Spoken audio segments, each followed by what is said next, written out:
Good evening, speed friends. This is Hobo Jim here with Darkwing Duck and Not Sid. Thank you very much for joining us for this special 30th anniversary race of StarTropics. We've got a pretty great lineup of racers that are in this particular presentation, so we're really excited to see how this race goes. So again, just introducing my co-commentators here. We have Not Sid and Darkwing Duck. If you guys want to introduce yourselves as well. Hey, how's No. it going? Oh, sorry. Well, I don't need to introduce myself, right? No, of course not. Everyone knows who you are. No introduction. Thank you for boosting my ego. One of the early world record holders for this run, actually. I believe it was him and Scary Ice going back and forth way back in the Speed Demos archives days of this game. So we are very excited to have him on commentary today. And I'm just some random nobody. Woo! They asked me to play, but Well, that is true. well, you're not somebody. No, I started running this game about a year ago, a year and a half, and I think I'm top 20-ish. I forget. I haven't checked in a little while. I believe you are top 20, yes. So I guess we should go over who's all in this race. Yes. This is 30 years. Like I first speedrun this. When did I start this? 2010, maybe. So 10 years. So it's been kind of a speed game for a third of its history, I guess. That we know of anyway. Yeah. Looks Although like I we suppose with this game, it's unlikely that we have any hidden Japanese runners, as this game was actually never released in Japan. Yeah, that's always been a thing, hasn't it? Yeah, this is one of the rare NES games that does not have a Japanese release. And we need it. We need to have Japanese release so we can have Mike Jones and Smash Brothers. That's true. Yeah, absolutely. So it looks like they're about to start. Up top, we have top left on your screen here. We have Bug Doctor, who's the current record holder. Falco, who's a former record holder. The Tantalus, who's been close enough to do GDQ runs of this game. And then Zoda Stone, who was the former record holder, beat by Falco, and then Bug Doctor, then beat Bug Doctor, and then got beat by Bug Doctor again. Right. A lot of bit of movement. a back and forth there. That was actually quite recent as well. Yeah. Worth noting that Tantalus is, I believe he's 4th place on the leaderboard, and Bug Doctor, of course, number 1, Zodastone number 2, Fulco number 3. So the top 4 runners of this game are running this in this race.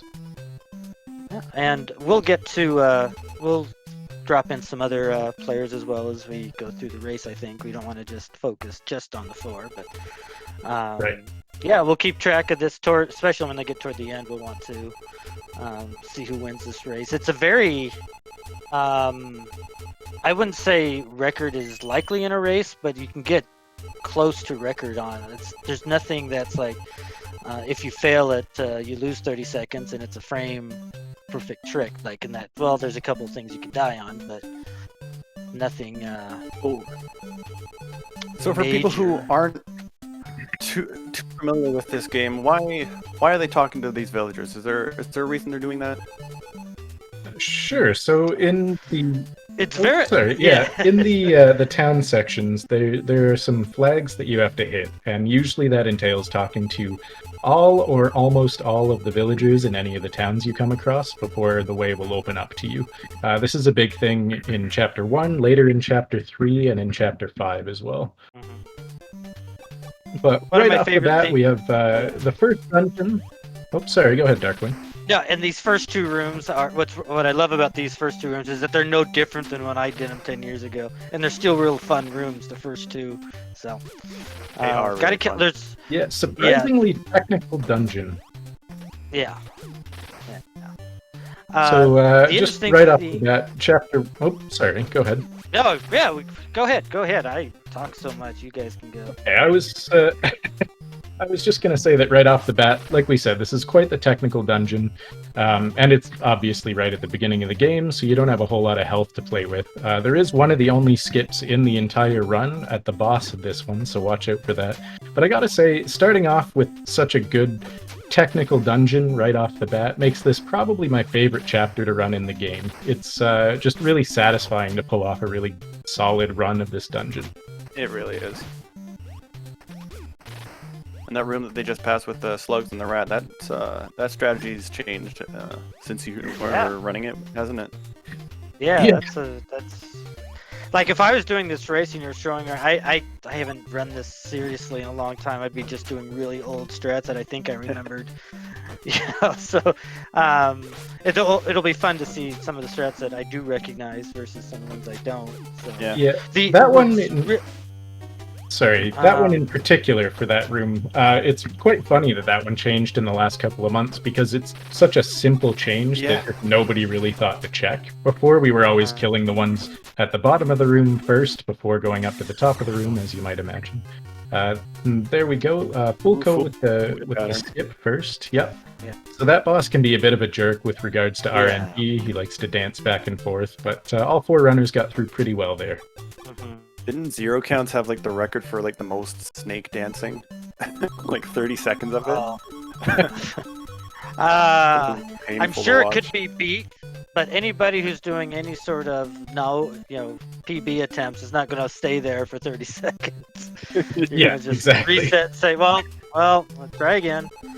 I think it was like later on when we get to hands later on, that's a little bit different. Oh, there's records to be had there. But I think he was just laughing so hard that he didn't want to reset. He just wanted to see how long it would go. Yeah. 30 seconds is a long time, that's for sure. The kills are run, so now but hey, it's introduced to Sub-C, our ever helpful companion who nobody hates at all and does not waste a lot of time throughout the run.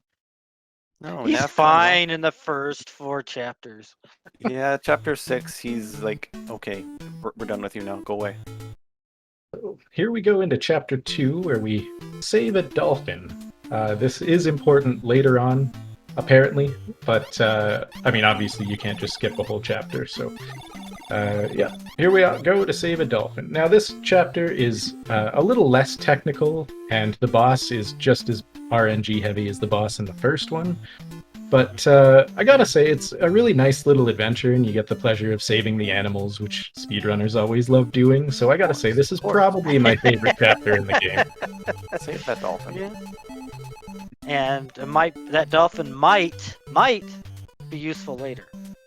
There's 2 things. There's 2 things in this chapter regarding text boxes that you need to be aware of.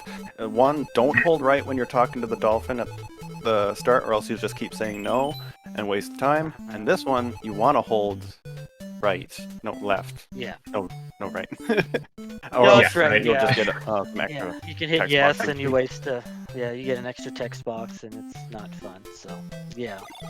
This would be a good time to talk about the buffer system in the game. Yeah. Actually, Darkwing, if you want to take that away. Buffer system? When I speedrun, I don't have it. Let's see if I can be an old man properly. Let's try this again. When I was speedrunning, there was no buffer strats. So you're gonna have to go to a younger. All right, not Sid. You want to talk about the buffer system then? I might butcher the explanation of it, but I can give it a shot. Basically, every input in this game, in the dungeons, in the overworld sections, every action can be buffered, which means if you want to jump and then jump off a tile right at the first frame possible, you jump and let go of the button as soon as you jump, and then press the button again, hold it until you land, then you're going to jump as soon as possible. And this can be done for yo-yos, it can be done for weapons, it can be done text boxes, pretty much anything. Yeah. And certain buffer strats you'll see coming up. The first one you'll see is against the fire boss in chapter 3. They use the bat in order to just help them get the right timing to go through it really fluidly. When I speedrun, I had to time it on my own to get to the fire boss. I can be this way the whole time, by the way. Oh yeah. We got another hour and a half at least to go. So. Please, everyone, some reverence for our elders. I didn't have no buffers in my day. So you might see some odd movement patterns that don't make a whole lot of sense for the players, and because of the buffer system, there's some really good ways to kill specific frames to time tricks. Again, this might be something that that Darkwing is more or less unfamiliar with, but we'll point out some of the more interesting ones as they come along. There were a couple in this dungeon, but we're too busy making fun of Darkwing being old to commentate on them. Yeah. It's it'll happen to you. Oh, it happens to Hopefully. all of us. The sands of time only fall in one direction. Yeah. Some nice wisdom from Not Sid. And you may have noticed some of them just took hits that you might think, hey, why'd they get hit there? It's intentional. It just wastes less time than actually stopping to attack something. Yeah, the old damage boost. So here we have Octo the Huge, which is his official name, believe it or not. Yep, in the instruction And booklet. yeah, and you see Bug Doctor using the snowman power up right off the bat to freeze Octo when he comes down, and then they just mash that yo-yo in his face. Most of the runners are neck and neck right now. It's really close. Yeah, some great RMG. Yeah, we might show some of the other runners come in too, and they're not too far off either right now. So kind of maybe Only try to, variation. Sorry. The only Go ahead. variation I noticed so far is one of the runners took the big heart, but that's about it. He's still not far behind though. Who took a big heart? I didn't even notice that. Dark Armist. Ah, He's not one of the ones. He's shown one here. of our newer runners, and Yeah, getting so- that hard is a good safety strategy safety. that doesn't It's a waste good beginner's a whole strat. lot of time. Absolutely. Don't feel bad if you want to take that and just learn the strats with a bit of a cushion. Right. It's not critical because this game's kind of odd in that when you finish a chapter, whatever heart containers you didn't pick up in the chapter will automatically be given to you. So it's only he's only going to be getting that benefit for that one. Yeah, for everyone's that gonna chapter. everyone's gonna have the same hearts going into the next chapter, chapter 3. Right. And speaking of Chapter 3, there's a heart pickup there that I imagine some of the newer runners would be more than happy to grab, because Chapter 3 is really where the game opens up and becomes much more difficult. We've got 5 different dungeons in this chapter. There's a lot of health management in this, because we'll talk about it when we get there, but there's an advanced weapon that requires a certain health level to use that does a lot more damage. And because this chapter is so complicated and so difficult, it's a really nice challenge, and I would say it's probably my favorite chapter in the game. It's one of my favorites. So is there? 5 dungeons in it. Yeah. I mean, there are only 7 chapters in this game. Chapter 1, 2, 3, 5, 7, and 8. So it's the 1 in 7 chance of Didn't you getting miss favorite chapter 4? No, I didn't. I didn't miss a chapter. But we love So chapter we'll talk 4. about Chapter 4. So Chapter here we 4's have got the coolest thing in it. Yeah. This No isn't food. has this particular dungeon that they're in now. It's still this is the most random dungeon in the game. that they're in. Absolutely, yes. Specifically, Yeah. the monkey room that the Tantalus is walking into right now, and Yeah. that Fuko is in. These monkeys are horrifying. They are They're just. terrible. And we'll see if Fulco goes for the really interesting strategy in the next room with the snakes. I'll point it out if he does it. So watching Bug Doctor now, and that's the usual strat. That's what most people do. Fulco has a different one. We'll see if he goes for it. It's much more difficult. Of course it is. He did not. Oh. So I guess that tells you how difficult it is. Fulco's sort of our resident tech finder. He spends a lot of time digging through different strats frame by frame to see what's faster. And he's, even though it wasn't his run specifically, in most cases, he's definitely responsible in a large part for getting the record down to where it is today, which is the mid 103 area, for those unfamiliar. Why did Falco try to kill that bat at the bottom? Oh, excellent question. The way the point system works in this game is that It's The dumb, more- but go ahead. it is dumb. It is really dumb. The more you kill, the fewer points you get. But- Say, and wait. You got that. You had to have gotten that wrong. Isn't I it the did more not. enemies you kill, the more points you get? This is not Mario Bros, so no. Oh, no. Worth noting there is that every 4 enemies you kill, you save a frame in counting up your score, is the rule of thumb. It's not always that simple, but that's generally how it goes. So if you're able to kill an enemy without losing any time, you should probably do it, and not just because it's very cathartic. Sorry, one thing I want to point out here that one of the runners not on screen just ran into, Miss Mira trolled one of our runners here. Oh, nice. Mira. Nice. Yeah, we love Mira here. We got Zephyr in here. Yep, Zephyr is one of our newer runners, but he jumped up the leaderboard substantially. He's in the top 10 as it stands with, I believe, a 106 time, which is really respectable. It seems like he's a bit frozen here. That's probably his stream, not the game. Yeah, we're getting him caught up, so he's not ahead in the. Yeah, that makes sense. So, yeah. Okay, so here we get the plot of Chapter 3, where our ship wrecked during the storm, of course, and now we're off to save the daughter of the village chieftain who was stuck with some kind of horrible sleeping ailment. It is not a straightforward path, that's for sure. If you're playing this for the first time and just doing a blind playthrough, by the time you actually get through this chapter, you'll forget what it was you're actually trying to do. Like, oh yeah, there's this girl I'm trying to wake up, I guess, because I've been at this for so long.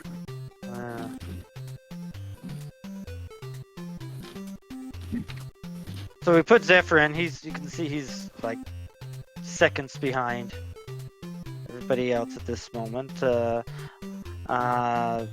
4 in front here, Bug Doctor has a slight lead, which again, he's the record holder, so it shouldn't be too surprising that he's ahead right now. Yeah, he's the record holder by a pretty significant margin as well. He's the only player who's ever gotten a 103 in this game so far. Yeah, and the 4 players that we started the stream with were the only 4 in the world to get 104s as well. So that tells you how far ahead Bug Doctor is. And he's at like 103.30 something as well. And I just want to mention this room is one of my favorites, just because of like how the puzzle is set up, like the dark room and how it makes use of it. Yeah, it is beautiful. Yeah, the one snake goes the one set further, one tile further, if I remember right. I've gotten used to doing it speed running, so I can't remember how exactly it works. No, you're right. But basically, like it works like the enemies show you where you can step, and that's how you figure it out. Yeah. This game is pretty late in the cycle, so it's pretty good. Like it takes advantage of the knowledge that the previous NES games have in making its. Exactly. Bug Doctor got the. I thought that's pretty rare to get that bug when you first do the jump. That's weird. It is quite rare, yes. Yeah, you got it. It's very RNG dependent on how the fly moves and also on spawn order.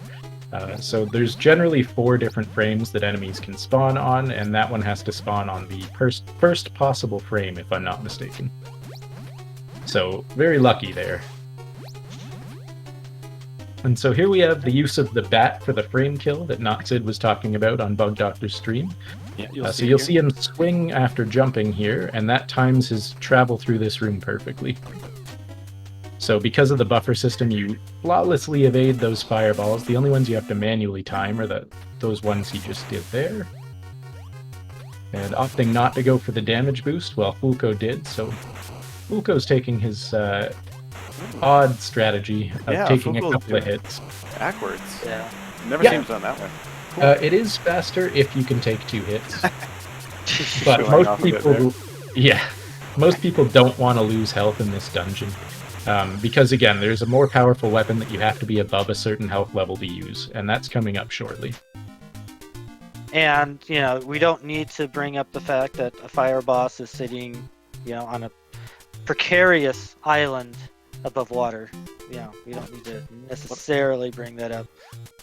This is just where he goes to reflect on life, and Mike just comes and kills him. Yeah, I mean, it's like our version of bungee jumping, right?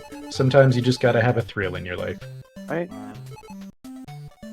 And one thing I want to point out about that dungeon is that it gives you so many alt weapons. Like, it gives you the bat, the slingshot, the bola, and you don't need any of them. Like, really, you don't. The slingshot helps. I mean, Yes. yes, but the rest of them, like, no. You don't need Yeah. them. So you'll notice Zephyr right now and Zero Counts are walking past a castle. That is the Castle Shikola that is inhabited solely by women. We skip it now because we are not women, so we cannot go in the castle. But if you do, Cola. Sorry. that's okay.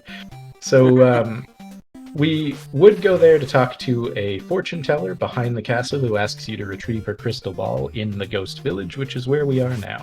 So this is a very big hurdle for a lot of new runners to the game. Oh, yes. There's a lot of invisible enemies. There's a couple of dark rooms. The dungeon itself is very long and quite complicated, full of pretty difficult enemies. Bug Doctor is about to do in the next screen. You'll see him kind of jump randomly and kind of do weird movements. There's a reason he's going to do that. Right. Ghosts going back and forth, like side to side in this room right here. Look at that So little cool. side step there. And he avoided them on the way up. And didn't get hit on the way down. I still can't do that. I still can't do it. It's not bad once you learn it. When I Yeah. first learned the game, and I'm sure when Darkwing ran the game, that was not a strategy that existed, so we just had to manually time it, and everyone had their own little way of doing it. But this way, because of the buffer system, it's very straightforward to do once you learn what you're doing. Yeah. I mean, I've done it once or twice, but I can't consistently do it yet. Practice makes perfect, my friend. Yes, it does. I wonder how much my timing on that ghost room was, how much slower it was than what the optimal path is now. It doesn't If seem I- like there's much difference. It's just consistency. If I recall correctly, the old way without the buffer timing is about a frame or two faster, Oh, but that's This- a difficult frame. This room Sorry, is terrifying. Like, every dark- time, this room is terrifying. Oh, what Bug you're Doctor's? seeing- Tiles. Yeah, Yeah. Bug Doctor's room. it's a I- timing I don't- thing. I mean, I know, You know? but it still terrifies me. Really nice pattern there for Bug Doctor on the Armstrongs as well. Those guys can be big jerks. They're Mr. Armstrongs, I think. Oh, yeah, Oh, they're I think mid- that's- My I think apologies, that's- good yeah. sir. Yeah, you know, they need to be have the proper, prefix attached to them. Yes, wouldn't want to offend the evil enemies. Yeah. Let us all be The- civil the- while we The enemy Throw yo-yos. names are very interesting. Like, you've got those ostriches, those with a skull on them, are just boneheads. Is their official name. Yeah. You got the bone dogs here that you see going. I think these are just mummies. I think they like. This Moo-moos. isn't Zelda at all. There are no keys. There are no Gibdos. I should know. They're called moo-moos, Um, actually. Moo-moos? Yep. Nice. There are no Wizarobes, as we see over on Bug Doctor's screen. Those are not Wizarobes. Yeah, at all. I so forget what they're actually called. Bug This is- Doctor's it's a coming kind up of a- on Maxi. difficult room here, Oh, this room. Okay, yeah. where he pretends Mike Jones is Brendan Fraser from the hit series The Mummy and just goes to town on this poor room See, full of the undead. this game has a weird system where sometimes not all enemies are required to kill to open the door. In that room, you see how two mummies remain. They're the same two moo-moos, sorry, that you don't kill that don't affect the door opening. Which is like it's like the rhyme or reason doesn't seem to make a whole lot of sense, but it exists. So as a speedrunner, you just So say okay. Bug Doctor on max. So that first bola that he threw, I believe we actually credit Not Sid with that strategy, because before Wait, that what? everybody just kind of hit the torch and then had the mummy appear, and now we throw a bola first, or at least Not Sid was the first one that I saw do it, and then I started doing it. Yeah, I used to. Absolutely. I almost tried to go for the task strat at some point, which I've is oh, quite with the luck, yo-yo. but yeah. Well, yeah, yo-yo over in the corner. You have to wait for him to get over there, but it's. I tried that sometime when I was running it, and it just wasn't consistent enough. So I just started the probably on the third tile from the right. You can see 0 counts on there. I honestly just didn't know kinda- that was a me thing. As far as I nice. know, it is. Oh, that's my contribution. You can see how time can be so. You lose a lot of time. There's a lot of randomness. Like you can see 0 counts not having the best maxi Yeah. because maxi's pattern is random. She's just, So it's hard she to. just dances around. I'm using the yo-yo. Oh, yo-yo kill. And out of Oh, he got 2. So scary good when that recovery happens. there, yeah. And he's still got 2 hearts, so he's in good shape. If you don't Yep. come out of that dungeon with 2 hearts, then you will not have enough hearts for the upgraded weapon for the next dungeon. So it's very important. Yeah. And at that point, you might just have to take the plunge and then respawn with 3 hearts. Yes, Which exactly. is new to me Or you too, risk it, because but- I just dealt with it and dealt with 3-5 not having the Morning Star, which is kind of Yeah, it loses quite a bit of time. yeah. So it's it's do they do it in it's like 1.5, right? 1.5 damage Sorry, or what's- something like that. The Morning Star 2. that they're getting here. It is 2, and then It's 2. Yeah. Okay. And then Shooting Star will be 4 then. Yes. Okay. And 1 for the general yo-yo, as well as the bolas for that matter. Bolas. I think I would imagine the slingshot is 2. Stuff like that. Yep. Right. So now we're in the castle of Shikola after the fortune teller, shown in the bottom left, is turning Mike into a woman temporarily. Yeah. I noticed the Oh, chat asking about the heart upgrade, and you can do that, and it refills your health, but it does it like 1, 1, 1, 1. So that takes up a lot of time. It's If very you're- slow. Like the big heart. It's faster to just die. Yeah. Sorry, die and spawn with Yeah. 3 health. Man, I didn't like die there. It was weird, but Yeah, that was a pretty ominous die. yeah. So if you don't talk to the head warrior that Fulco's talking to now, you cannot progress the game, unfortunately. But the Queen of Shikola there gave us the upgraded weapon, which, as Darkwing mentioned, is called the Morning Star. So you have Shooting to be Star. above or at. Sorry, Shooting Star has to be Supernova Castle- Shooting or- Star. yeah, I'd Castlevania always in the call it room. Morning. Oh yeah, I always have called it Chat. Morning Star. Oh my goodness. chat needs to help for this part. They need to shout abracadabra as the runners jump on the tiles. probably get Abba. Oh, we're not there yet.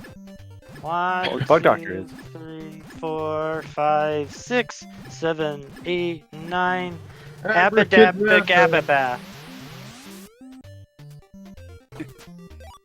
So this is a pretty short dungeon, and the drop rate is very high. So if you are just short half a heart, then you can risk it and try to get up to the 6 hearts to get the upgraded weapon, but generally it's not worth it, because if you're looking for a heart, you just never find one. And The then when you desire don't need sensor one, is real.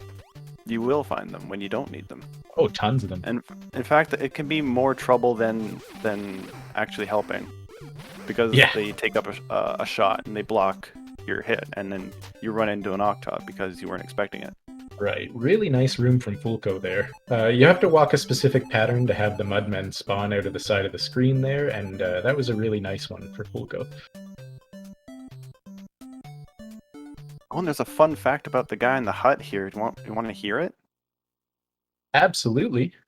His name is Poe, and he has a poem. And later on in this game, in a village that we won't see in the speedrun, it's called How Do You Do Cola. They ask you, do you know Poe's poem? Like the name of Poe's poem? And in review mode, if you talk to Poe, if they talk to him right now, he won't say the extra line of dialogue, but in review mode, he'll have an extra line of dialogue that tells you the name. Really? I did not know that. Yeah, I didn't know it until very recently either. Interesting.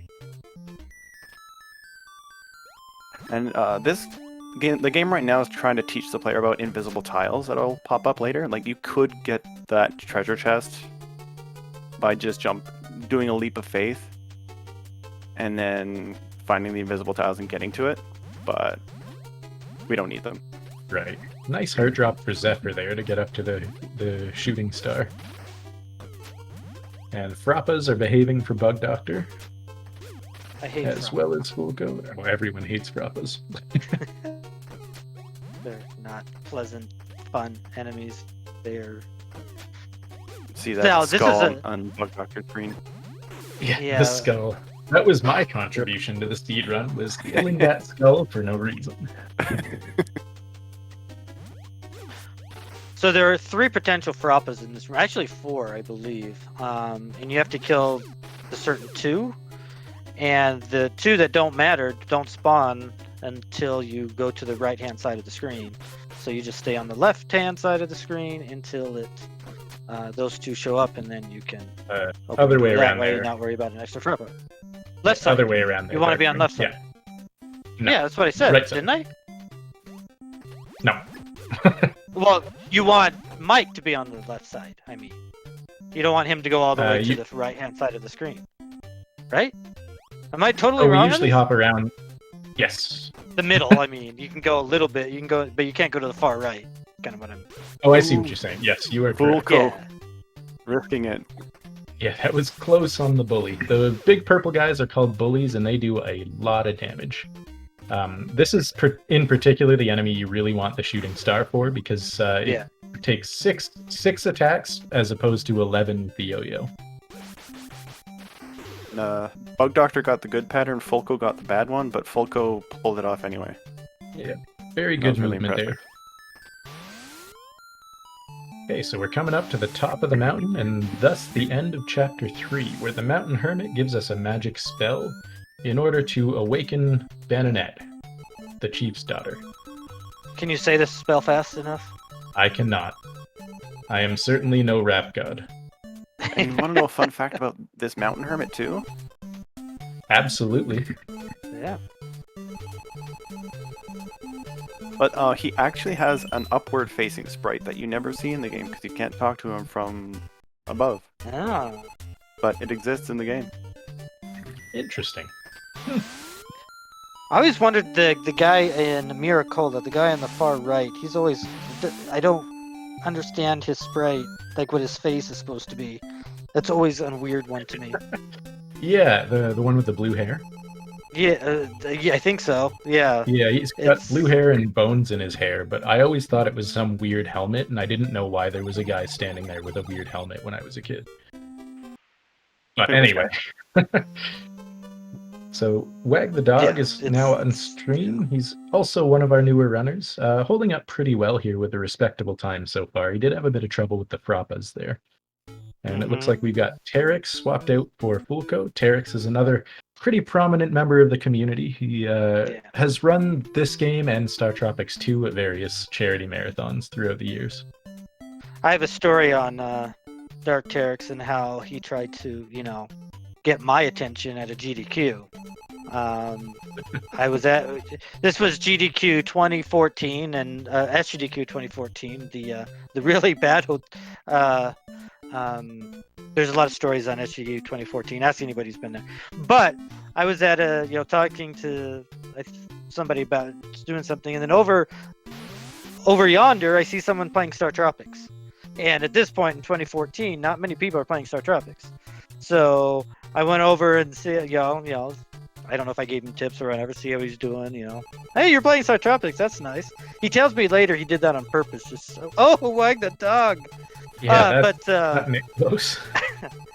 so yeah, we can say StarTropics is very much a community builder, right? Definitely is. Yeah, absolutely. One of the most So- welcoming communities. Speaking of communities, the community is rallied around Chapter 4 as being the Great Devil. Now, personally, I have a lot of nostalgia for this level. Just what happens is you get swallowed by a whale on the ocean, and then you find your uncle's assistant down there who also got swallowed by a whale, and then you have to find a way to escape. So you go off looking for a lighter, and as a kid, after the hectic, horrible nature of Chapter 3 and the struggle to get through it, you're greeted with a very relaxing stroll through the stomach of a whale. So, With the very repetitive song, yeah. But I mean, I gotta say, just for nostalgia reasons, this is probably my favorite chapter in the game. I pity you. I know I've like said it. that about a couple of chapters so far, but in retrospect, I think it's got to be chapter 4 It's like until when we you're- get to chapter 5. When you're running it, you have time to just go, okay. And you get to relax a little bit. And then chapter 5 comes in, okay, back at it. Right, and Wag the Dog in chat agreeing with me that chapter 4 is wonderful. Thank you very Right. much, my friend. Especially after chapter 3, you earned it. You earned it. That's right. It's just a nice break before the insanity of chapter 5 and after the insanity of chapter 3. Yup. And you get to dip a letter in water and see the secret ink that reveals the code. That's cool. But it's cool. That's so much worse. That's awesome. What are you talking about? And we can That's see like Terex and Bug Doctor like even, right? They're no, they're just converging there. But yeah, I'm gonna just be totally cantankerous, to use another old man word, through the entirety of chapter 4. Carry on.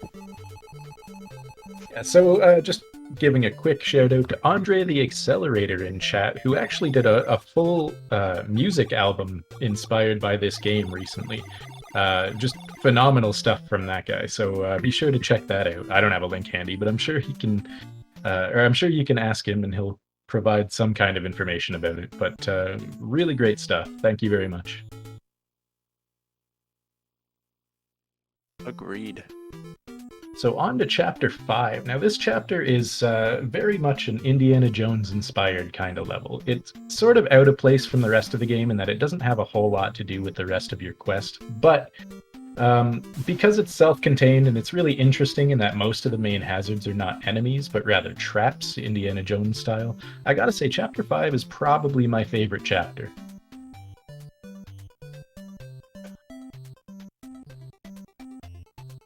What? Wait, what?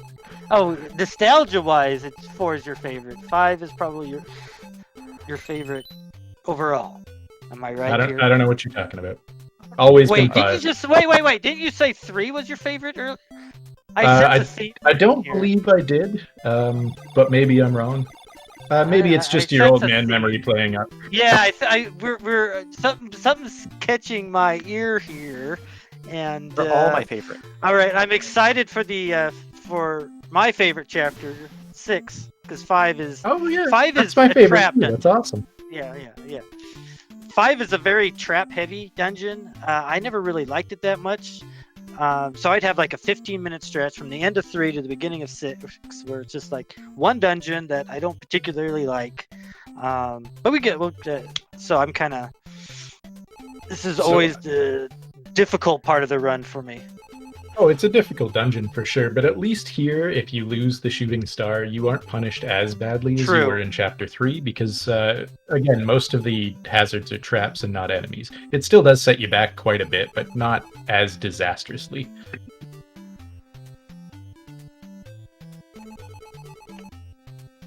Basically, what they're trying to do here is they went to get the worm first, saves time. Then they have to talk to everybody, talk to this chief here, and then after he talks to the chief, then Peter the parrot will spawn, and he's a descendant of the parrot of Captain Bell. So apparently that means he knows a certain song. I don't know how that knowledge is passed down in parrots, but we'll just, go along with it. Yeah, that is a very elderly parrot. No, he's a descendant because the lady in the bell tower. That's just what they want you to think, Sid. That is definitely Captain Bell's parrot. Anyway, the premise of this chapter is that we have to sink Captain Bell's ship to open a strait to go through and continue on with our quest, because submarines don't go under ships, as we all know. Yeah, submarines don't go underwater. Right, That's no. very true. Yes, but so really what we're doing is we're destroying a monumental piece of history for this island, and they're going to cheer at us for doing it. So good on them. Not good to shaking help their out fist again. angrily. Yes.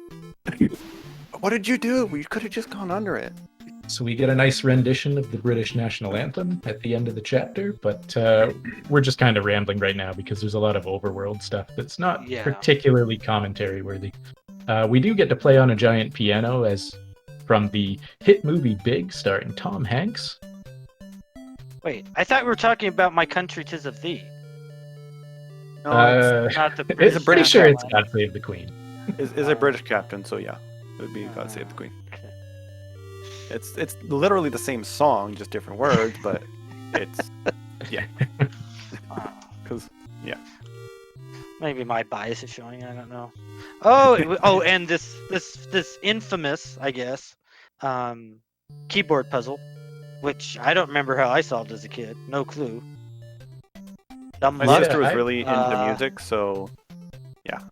I actually had my father solve that one for me because he managed to piece together the clue from Captain Bell's parrot. But as a kid, I mean, I couldn't even beat Ghost Village, so he did a lot of the legwork in this game early on. So there are a lot of interesting strategies in this particular dungeon. They have changed quite a bit since Darkwing Duck's day. Particularly, there are some bowling balls that are one-hit kills, Yeah. and they're very risky to get past. But we did a lot of labbing and figuring out the best way to get around it. Bug Doctor, well, probably all of the runners are going to go for one of the updated strats that saves about 2 seconds there. You can save an additional 3 seconds by doing the task strat, which I always go for, but is only possible 75% of the time. And even that 75% of the time, it's frame perfect, so it's not something that people usually do in runs. But we'll get To there. see what exactly there. Yeah. Well, I like this puzzle that Bug Doctor's doing right now with the rats. It's the same kind of concept as the snake one from earlier with the dark Sure. room. You just have Yeah. to watch where the rats can go, and where they can't go, that's where a pitfall is going to be. So you just have to kind of map that out. I think Right. it's clever. I think it's a good puzzle there. We're also going to come up upon the one of my favorite things I ever did was avoid getting hit by a snake or a bat by jumping in a lake. Here's the blue bowling Here's the ball. first bowling ball. Yeah. So here's the updated strat that Bug Doctor did, showing off a quick buffer strategy for frame killing. Ooh. And this skips a cycle of the ball over our old strat of just waiting patiently, because speed gamers are not fond of waiting patiently, I'm told. No. Yeah.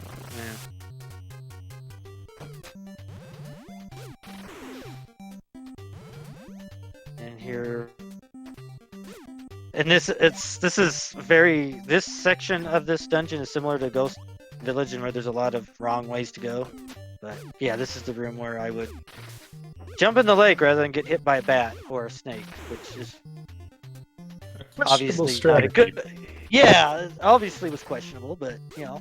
Yeah, so for those not aware, Mike Jones decided to go on a vacation to... a death from Dark Teryx. He forgot to hit the switch before jumping into the location.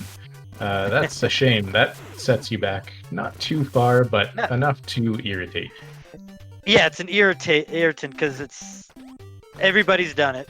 I'm sure everybody's done it at least once. Oh, absolutely. Yeah, Walk face first into a bowling ball. yeah. This dungeon is very much a why did I do that? I'm dumb. Death machine of a dungeon. Oh, my most really this embarrassing game, death so- is in Chapter 6, so we'll Oh. get there. All right.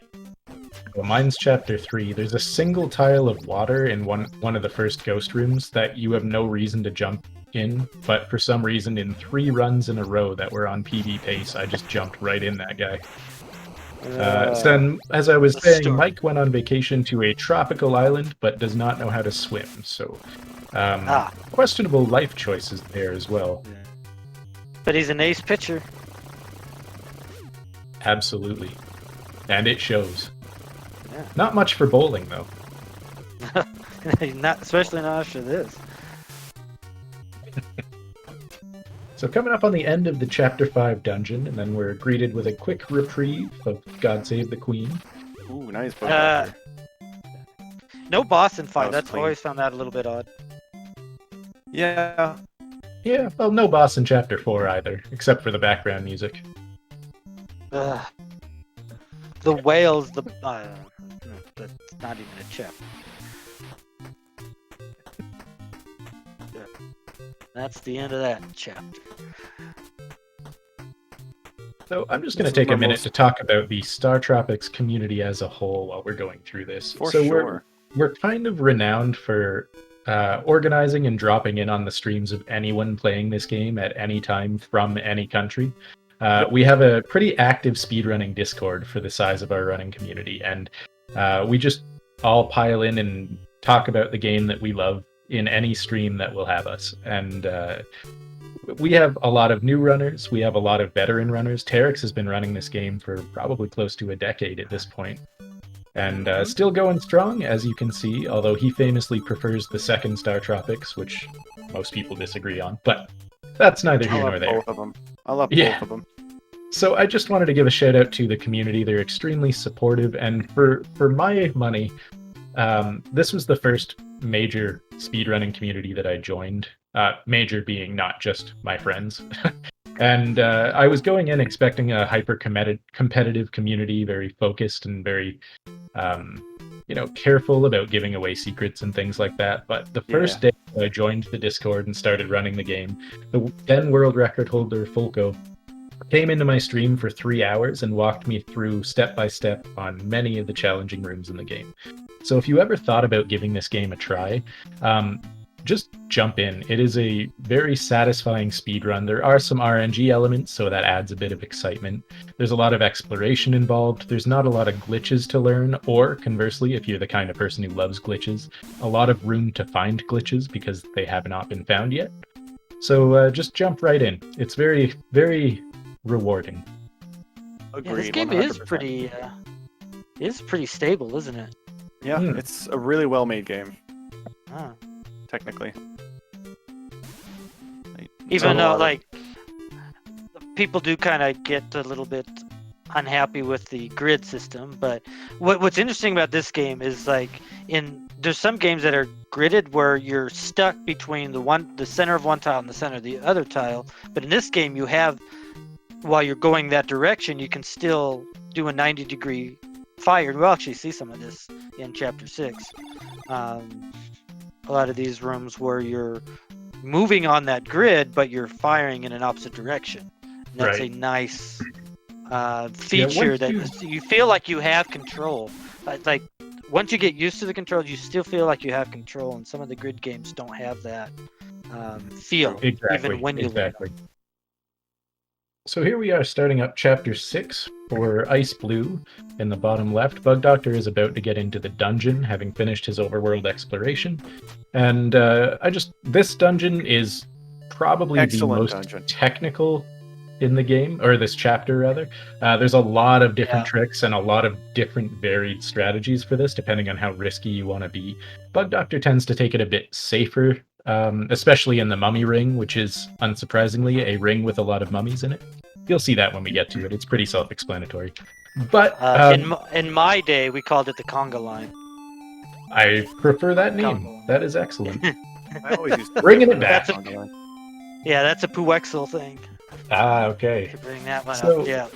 Also, this mechanic that they introduced, the anklet, kind of confuses new players because they think it's a permanent upgrade, and then they go sploosh right into the water in the next room. But I don't have it anymore. You learn that very quickly that it's not permanent. Yep. Very quick lesson. Yeah. So because of how technical this dungeon is and how punishing it is if you get some things wrong, but having a lot of mistake from Bug Doctor there, just jumping that in. is not a mistake. Is that a new strat? Oh, okay, that's to make sure that you hit the octot on the top. It's something to do with subpixels. Right, I see. So, nice, safe strategy from Bug Doctor here. We'll see if any of the other runners go for the more risky one, but in the meantime, Bug Doctor's the world record holder, so I can't hate too much, but he should probably do the better one, is all I'm going to say. Here we have Octo the Huge again. Oh wait, or no, this is Turbos. He's not the same. But no Snowman. Yeah. This is a big source of RNG for the run as well. It's a pain, and in one hit from him sets you back minutes. It's really punishing. But because this is so punishing and satisfying, I gotta say, Chapter 6 is probably my favorite chapter. Your favorite? Okay. Yeah. All right. Yeah. Believe it or not. when Stone beat my record, this was the biggest chapter where he saved time on me. Like when he got to the 105, almost the vast majority of the time he's ahead of me is in chapter 6, because it's a very like you mentioned, very technical and hard chapter to do consistently. Turbos being one round kill being one of them. I'm terrible at mashing on him, and I can only 2-round him. Yeah, he's a big mashing test, that's for sure. Ice Blue having some trouble with the mummies, opting to take an intentional death to refill his hearts. Smart move. One thing I'll say about Turbos is a trick to avoid the lag frames, because when you get the anklet, the game pauses just to show that you've got the cool power up. But you want to get that when Turbos is dying to avoid that, because the boss animation, death animation, doesn't actually stop when you get the anklet. And so you just kind of combine those two actions so to save you some time. Absolutely. And Bug Doctor coming up on one of the most technical rooms in the entire game, actually. This long room here has many strats that we've gone through over the ages. This is the current one, and Bug Doctor pulling it off beautifully. This is a very difficult room to get right. This mummy room as well, yeah. This is a newer strat as well. We used to just use the anklet to hit the mummies right away and get them out of the way, but this is actually quite a bit faster. Discovered by Fulco as well. The guy's invaluable to this community, honestly. Absolutely. So coming up on Broken Joe. Sorry, go ahead, Darkwing. No, it's just that Terex was showing you why it took him 5 shots to hit the 1 Octot. So yes, that's why this strategy exists. And bad luck there on Broken Joe. So Terex opting for the more risky strat on the mummy ring, pulling it off pretty well here. No hits, which is what you want, of course. And good Broken Joe from Bug Doctor. Now, the Horsehide, or the baseball as it's known in everything that's not StarTropics, is the only weapon that can hurt that boss. So if you run out of those, you are just out of the run. I mean, the chances of you running out are pretty low, but still, something to watch for. Yeah, this is going to be a rough dungeon for Terex. And that's the one positive doing the other strats, that you can use the potion and get your. That's some good mashing though. By Terex, it'll be a 3-rounder for sure. Oh, unfortunate for Ice Blue. He had to take the anklet before killing the boss, and cost him a bit of time. Better than taking a hit though. Sometimes he kind of forces you in that direction. One of the things I found is that he still goes to his death animation as you pick up the bracelet, but when you pick up the bracelet afterward, it pauses you, so it's a small time save to pick it up as he's dying. Absolutely. That's one of my few things. And this dungeon that Bug Doctor just entered is the only one where you don't go up at the start. You have to go right. Mm-hmm. Yep, going up puts you to a dead end and wastes a lot of time. I've made that mistake a few times. Oh, we all have. Yeah, it's like just go up because you're just so used to it. Oops. So OMQ Watt showing off the old strategy for the mummy room here. Now the anklet takes a lot longer than the yo-yo, which is why we opted to use it as little as possible. Doctor. That's time loss right there. Yeah. You can't do anything. You can't attack with a sub weapon. You can't attack with a regular weapon, and it's a very long time. You hate to see it. Yeah. Bug Doctor fighting these things that look like clay doll from Pokemon. It's always a treat to see. So they are a one-hit kill if they walk into you as well. So running right up to them like that is actually... It's not as risky as it looks because they'll always shoot before they walk. So if you just take that hit, then you have invincibility frames and you can get away from him. But when he's right in your face, it's hard to remember that. So a lot of runs end in that room. You fight 2 of them at a time shortly, and that's also trouble. The reason he moved over to the left is to get them to spawn a bit closer to the edge of the screen so that they are vulnerable faster. Right. Ice Blue having a bit of trouble with Broken Joe here. He can be a jerk sometimes. and he also kills you in one hit if you Oh. walk into him. Bug So Doctor fair. got blocked. Oh, did he? I didn't see that. I was Yeah. watching basically. Because when he's that enemy, they're called Rockies. They're still kind of doing that bloop bloop bloop animation. Like they will block your shots and not get actually hit and take damage by it. So they can block the other one that you're trying to hit. Right. And then that's when you just skip the whole thing. It's like, So hey, we'll see if Bug Doctor goes for the risky up close in your face strat for the 2 clay dolls coming up here. Oh, he will. He always does. Yeah, there we go. So 14 swings. This is one of the cases where it's actually really important to count. Nice dodge there by Bug Doctor. That was close. Sometimes he goes right, sometimes he goes up. You gotta be ready for either one. And he was. So coming up on the actual boss, the twin statues are really not that difficult compared to the rest of the dungeon. You just kind of stand up here and smash that attack button. Fun fact. Oh, sorry, go ahead. If you run out of the shurikens and not sure what to do, you can actually jump onto the platforms that they're on, and then jump on the chest of the statues, and then we'll just whack them in the face with the shooting star. That's an alternate strat if you need it. Right, and it's definitely not obvious because usually touching bosses just straight up kills you, but in this case you can stand on his little pedestal.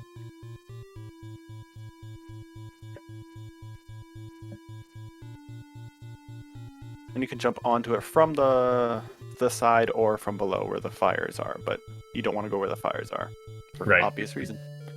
So Bug Doctor coming up on Dr. Jones, Mike Jones's uncle, who is the entire purpose of this. Sorry, Uncle Steve.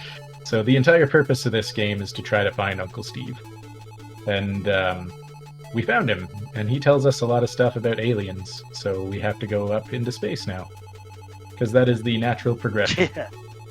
Yeah.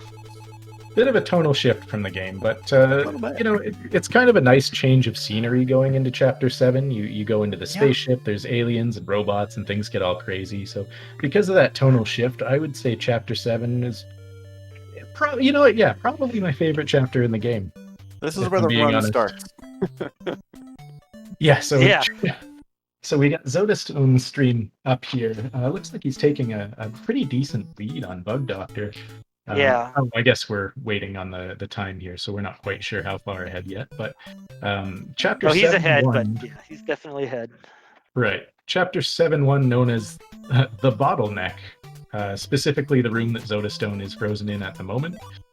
Which being frozen in the Bottleneck sounds like the worst fate imaginable. So sorry about that, Zodastone, even if it's just the stream on the restream. But it's called that because it kills a lot of runs and is the main reason that people quit running this game. Yep. Oh, that was an interesting little clip through the enemy for Zodastone there. So you'll get a better look at it from Bug Doctor here, but these aliens are vicious, random, and they do a lot of damage if they come in contact with you. Less so from shots, because just like in real life, getting shot doesn't hurt nearly as much as bumping into someone. Don't test that, please. But Bug Doctor takes a hit here, but as long as you stay above the 6 hearts needed, you're in great shape at the end of the bottleneck. Really, as long as you survive, you're in good shape. But obviously, we would rather have the stronger weapon.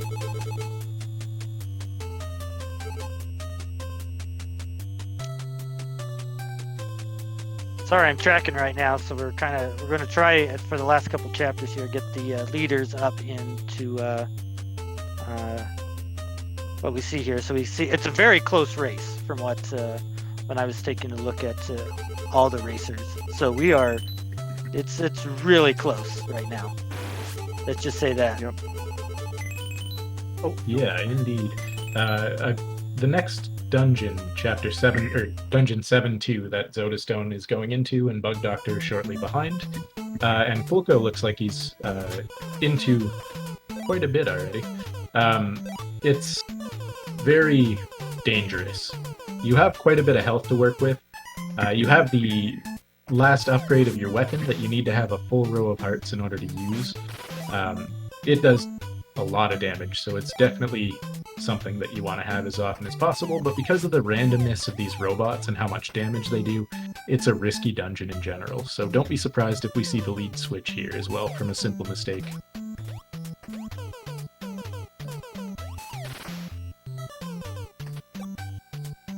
Okay, so Fulco just barely behind Zodastone now that we're all caught up. And Bug So- Doctor not too far behind.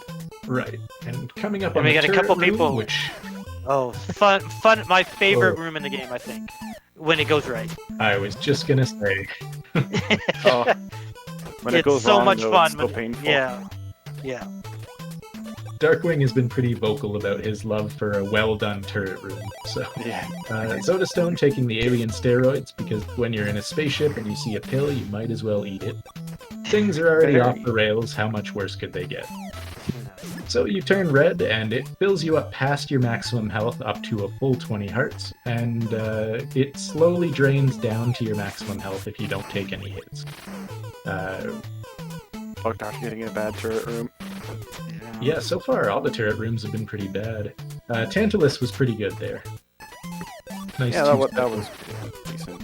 So coming up on the golden jetpack boss here from Zodastone. So the strat there, if you just mash as fast as you can, you will get shot. You have to mash a little bit, wait for him to start shooting, and then mash while jumping. It's just a weird quirk of the AI or the sprites. I'm not sure which, but the bullets just don't come out if you do it right. And if you get hit once on that path that Zodastone is going on right now, you can make it, but if you get hit twice, you have to wait. You can usually make it safely with 2. Oh, Zodastone not doing the buffer strat for the room. Oh, and he got hit. Oh, Yeah, I hate to see it. so But on the he's fine. asteroid. It's just going to be a longer fill up at the end. Right. Yeah.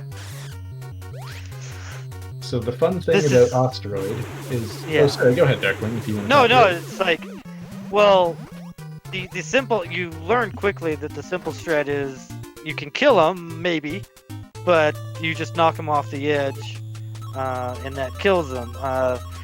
When did that come in? I think Scary Eyes thought about doing that, but I can't remember when it actually came.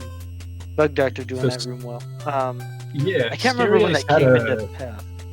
He had a video about the what we call now the overload kill, where instead of knocking Asteroid off the back as intended, if you do it right, you can just straight up kill him if you do enough damage quickly enough.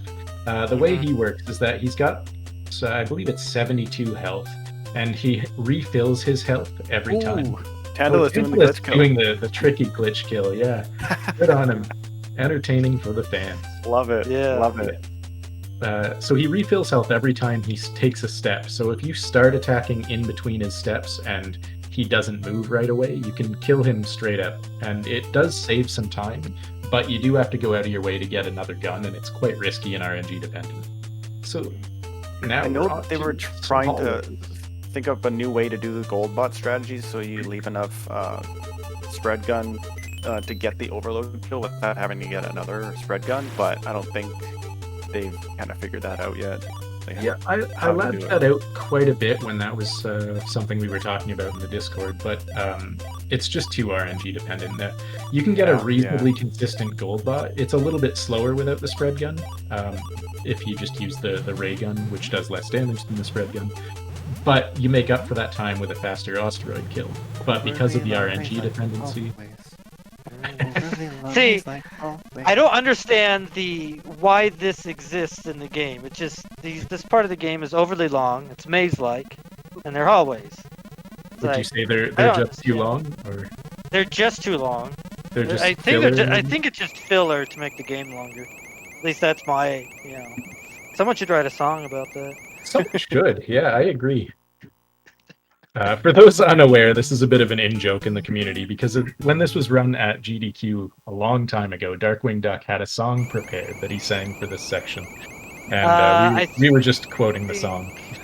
I think I didn't do it the first time. I think I did it the second time. So SGDQ 2012. Yeah, because I would just do no reset runs, and that's a boring section. So you got to come up with something. And then when Falco did it in, was it 16? Was it? Or yeah, I think, or was it 15? I can't remember. I was on the couch for it. I think I did it for Zoda's too. Do we want to talk about the hand manipulation? We Oh, that's absolutely good. do Yes, yes, this. please do. Oh, Zoda Oh, no! taking death. Oh, he got chomped. Oh, Yeah, but I'll let not Sid talk about the hand manipulation Sure. strategy. So a strategy was recently found out by, I think the Tantalus did it, and then Fulco went into the code just to confirm that yes, it's not just confirmation bias. Yep. But see what Fulco's doing right now, and it's not working because of course. yeah, of course, yeah. But I'm trying to show it off, it doesn't work. Uh-huh. Basically, how Zoda works right here, he spawns kind of based depending on what input you're actually putting in, and holding down has a higher chance, not a guaranteed chance, but a higher chance of spawning his head rather than his hand. Hand you can't damage, you just have to avoid, or else it's a one-hit kill. The head you only have to damage 1 per cycle, and then four cycles, 1 hit each, and then that'll kill him. So we are you nearly hold down. tied here, by the way. Yeah, great pace for all three of these runners here. They're all on pace for a 104, which is excellent. Now, I will say that this chapter has, 3 bosses in a row with a very short dungeon. It's sort of a nice victory lap, and the reactor, specifically, the boss that they're all coming up to now, is pretty technical and interesting. Yeah. It takes a lot of practice to get down in one cycle. We'll see if they pull it It's a off. pain. Yeah. Because of the challenging nature of this chapter... Oh, quick hit for Fulco Fulco. accidentally That's moving unfortunate. left. He did not mean to do that. I would like to say that this chapter is my favorite chapter. But after having so many runs die to this... No, you know what? I'm going to change my mind. This is my favorite Okay. chapter, for All sure. right, it is your favorite chapter? Definitely, yes. Final answer. So Zoda still coming up coming to up the on the final boss. boss. Now, if I would, Oh, he got the timing on this guy is kind of crazy.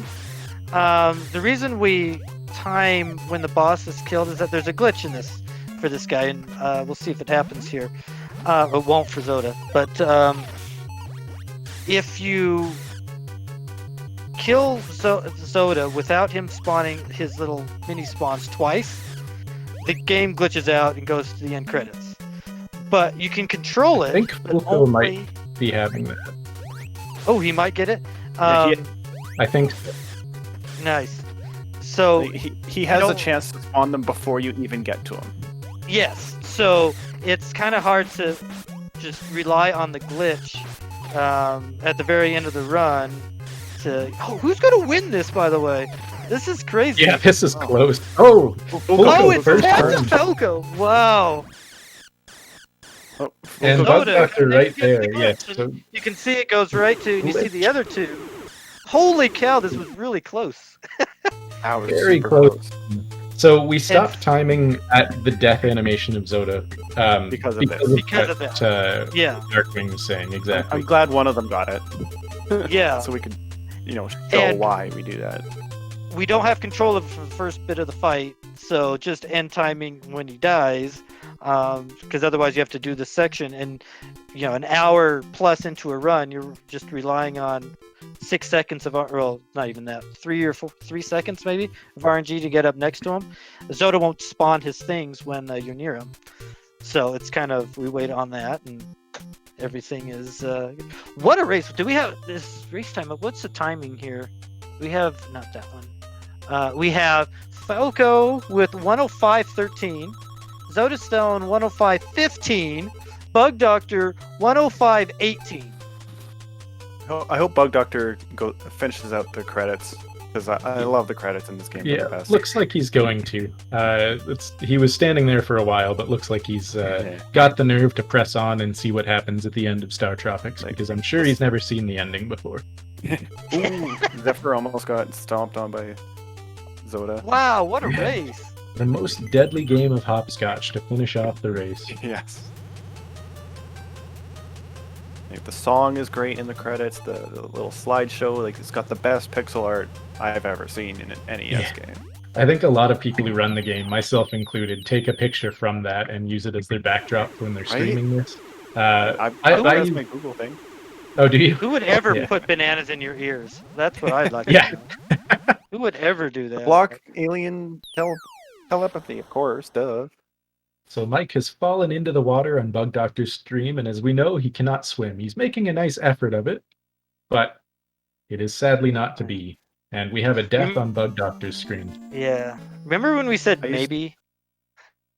Like, what was it? When I About was a kid, 45 I minutes used to ago? think 50 minutes ago?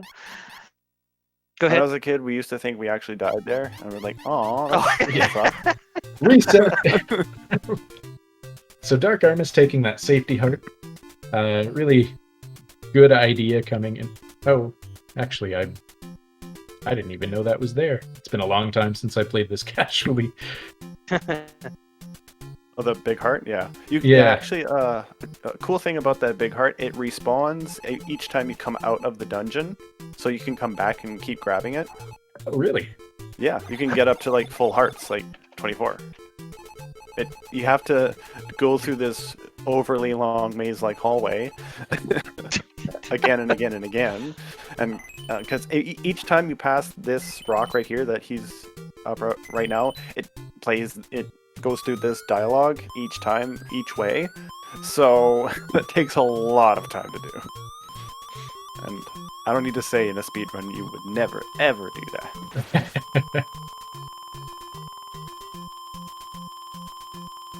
All right, everybody's finishing very near each other, so I don't know if we got everybody on. We've got let's see 5 here. runners still going right now. 5 runners still going. Okay. Oh, Did we mark 4 off? Did we runners still mention the going. rest of the time? 4 runners still going. Okay. Oh, yep. So Tanos came in at 105, Zephyr at 108, 31. Oh wow. It's like kumquat, but umquat. That's what it looks like to me. 108.32. So we had a really close race for 5th and 6th. Zero counts with a 109.48. Ice Blue the 109.59. So another close one there. Oh, did he finish? Oh, geez, I'm ahead of myself. Probably, maybe, hopefully, not. You didn't hear what I just said. I didn't realize he had just finished. Love the sequence, the About to zooming out. finish. Yeah. Oh yeah, I do like that. Yeah. This is so cool. So Dark Armist on stream right now is one of our newest runners in the community and making a good run of it so far. He's finishing up Chapter 6 shortly. So then on to the bottleneck, and you might see a nice safety strat from him, just based on how many safeties he's gone for already, which would be really good knowledge for any prospective runners for the game, because having extra health or a better weapon for the bottleneck just does a lot for your mental health while running this game. I did see a thing in chat recently about if there's any sort of tournament or racing going on with StarTropics. There were some weekly races a month or two ago that might be brought back if there's a lot of interest in it.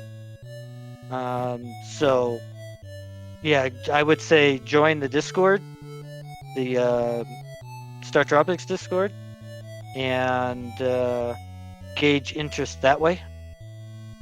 And we may do some of those. I don't. We were organizing them weekly on Sundays, but I mean, life gets in the way once in a while, so we stopped that for a bit. But with all the newer runners we've had come in lately, we might be starting them up again. We'll see. But by all means, the ghost, yeah, that's a good one. There's Mike as a woman, of course. Michelle.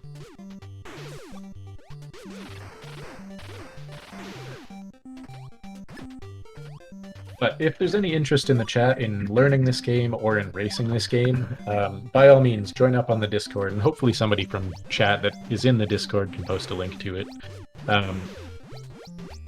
Like I said, we're a very friendly and welcoming bunch. Of course. I think we always push each other to, do the best that we can.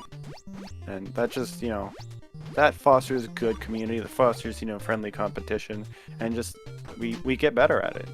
Each of us. Right. And we find new things. Like someone comes up with a new way to do a room, or finds a new strategy, or whatever, and then everyone incorporates that, and then we're all better for it. That one spawn. You need to kill these Terex. guys. Yeah, very Well- bad luck from Terex. Oh here. Wow. no! And the death. Oh no! Yeah. We got Well- smooshed. See, the guy, the spawn was like in the way. Like you don't want to leave them alive because they're very. They hit. Right. See, the problem is you get what's a really great mechanic in this game is it's hard to attack things while being hit because your mashing speed is removed. You have a huge cooldown once you're hit to being able to attack. Yep. And that's a really kind of neat mechanic that this game has. You see it there. You saw Wag got hit there, and he couldn't attack for a while. So you can't do those types of strategies. You can use it as you get iframes, but you can't like get up really close to a boss and hit it if you're getting hit. Right. So it's a very you want to get rid of that spawn because if he hits you, you kind of lose your rhythm against Zoda and can die easily. Yeah, those dual clay dolls can be oof. Yeah, that's a pain. pretty big hurdle for a lot of newer runners. Took me a little bit to get the hang of that one for sure. Yeah, it took me a while to get up the courage to try the very risky in-your-face strategy, Yeah. but it's It's easy If- once you actually know how to do it. right. And if you can count to 14 with reasonable consistency, you can probably pull it off. But you have to I can count only pretty count to fast. 10. So, well, Wag finished. sorry off. about that. Bag the dog.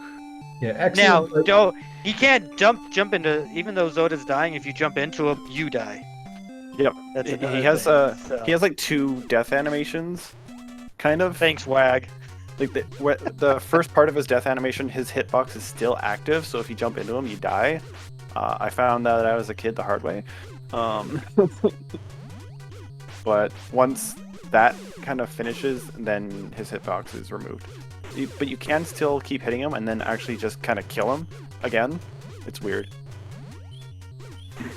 Yeah, it is very strange. You can kill his corpse if you get lucky enough and mash Yeah. well enough.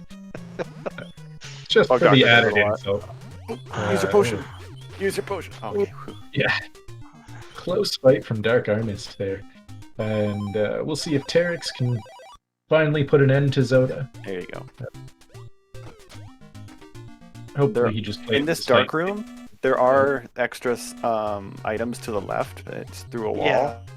If you ever need to It's- hit them up. I think Zoda Stone wanted to 100% this game, and then there's so many things that you don't really realize exist in this game. There's so many hidden rooms. 10 is not going to be enough. Oh wait, that's exactly enough, right? 10 is exactly enough. And is Oh, no! exactly Oh, he enough. missed! He missed Oh one. no! You can jump on him. Come on. Does he know? You have to jump onto it. You have to jump No, forward. I don't think he knows. Ah! Unfortunate. Yeah. He has to like jump forward. It's super not obvious, which is why not a lot of people know about it. Because like the chest doesn't look like a tile you can actually jump on, but Right. it is. I think I just found that out by accident. Like, oh Yeah, I didn't know about it until you said that, to be honest. Not Yeah, tonight, not just a surprised. while ago. But yeah. so Wag the dog going to drink his victory cola, hopefully. So just these 3 runners still going right now, There's So- the victory or cola. I guess 2, Yes. because Terex is done. I guess. Right. It's just Dark Armist left. He's got a bit to go yet. If he can get past this hurdle. Well, we can cheer him on. Yeah, he's playing it safe. He did not keep his shooting star. Oh, 1 down and dropped a nice heart for him. You should use his potion. 30 years though. of Babu and Cola. Very nice. Wag. That's good. Oh, and So Dark. Yeah, there's the Dark potion. Yep. Okay. All right. Well, as Terex is finishing up, do we have any last final thoughts before we wrap up this 30th anniversary? Well, 30th and 4 days Right. anniversary.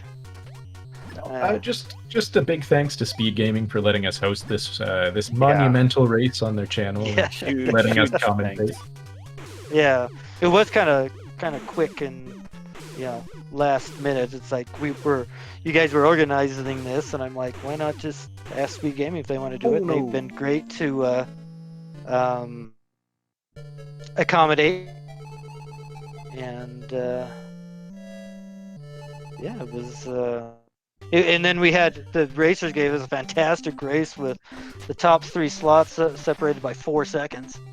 I mean, Yeah, very I good. would consider that to be amazing. So. Oh, and we see Coral Cola in chat. I know he was running the game earlier today. He was one of the ones that I think Not Sid stumbled across and posted a chat in, so we had a few people jump in and talk about StarTropics while he was playing StarTropics. Always Yeah, have like to share. things about remakes and all that. I mean, it's come out on Virtual Console in some places, but I don't know what the reluctance is of this coming out in Japan, which again would help the chance of them getting the Smash Brothers, which would be nice for me. I'd like to, Right, yeah. I'd like That to would be play nice. Smash. They put in when are we some gonna do very odd characters, but When are we going to do StarTropics 2 on here? well, when's the 30th anniversary for StarTropics? A couple of years? Ooh. I think it came out in '93. It's one of the 94. last games. One of the Actually, last. It was the last game released if you're going by worldwide release dates, because Wario's Woods was released last in the North American version, but if you're talking about the Japanese version, that was actually released before StarTropics 2. Well, Interesting. So when was the Japanese release of StarTropics 2? It has yet to happen. 2024. So we can't do that, right? I No. speedrun Wario's Woods, so I got to stick up for Wario's Woods here. That's true. But if you want to be really technical about it, StarTropics 2 was the last game released exclusively for the NES, because Wario's Woods Oh also yeah, it had came out on SNES. SNES. Yeah. So I think it's one of the we're last gonna- games. So. I think we're gonna start wrapping up here. And, Dark Armist still has quite a ways to go, so we'll let him finish out the race. But Yeah. our stream time is limited, unfortunately. But it's been an absolute pleasure commentating with the two of you, so thank you very much. Yeah. And thanks Blast. again to Speed Gaming. Thanks a lot for everybody watching and all the encouragement in the chat. It's been a real treat. So if anybody wants to come learn how to speedrun this game, please by all means join the Discord. We have a lot of really useful information. And good Come on games down. to the runners. Just phenomenal race. Thank you very much. Yes. Yeah. And it was I'll great. pass it off to you two now that I've said my goodbyes, but I hope everybody has a wonderful evening. Yeah. Okay. Much more to add. Yeah. I will head off. I'm not sure if we're going to get over to Dark Armist. I'm not 100% sure yet, but yeah, if you want to see him finish it out, go cheer him on. And yeah. So I don't have much else. Not Sid, you. I'm kind of floundering here. Everything that needs to be said was said. Okay. Sounds good. Thanks everybody, and keep speeding on. Is that a good ending? Oh, we got to hit the. Okay. Just excellent. All right. Knocked it out of the park. All right. Have a good night, everybody. All right. Take care. Peace out, y'all.